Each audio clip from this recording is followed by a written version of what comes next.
So I've kept a hand on, I've come round the other side. Now, you would only ever do percussion on the outside of the thigh, not on the inside. For obvious reasons, logistically, it's not a good idea to get too close to the femoral triangle. Also, you've just got to watch a little bit what happens with this elbow, because if you're doing your percussion, you can be bouncing your elbow off your client's pubic bone. That's not nice. So we just have to make sure that we don't get too low on the pubic bone. So we're going to start with percussion. Again, we're going to get that nice cupped sound. Start at the top of the leg, on the outside of the thigh. Keep the elbows tucked in. And take your time, go down the outside of the leg to the knee and back on the top. Then we're going to go into hacking, nice relaxed karate chop, elbows tucked in, loose wrist, down the side, back on the top.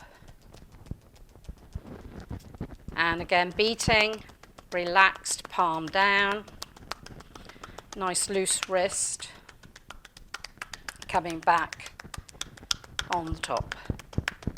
Then pounding is the ulnar border of the hand down the side and back on the top. And then a knead to finish.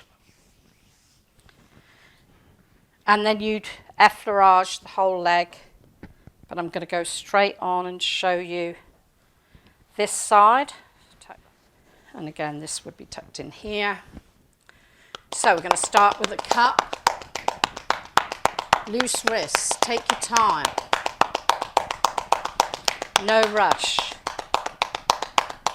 The examiner is going to be wanting to see a good percussion on the thighs. It's the best place to be able to demonstrate it. And hacking.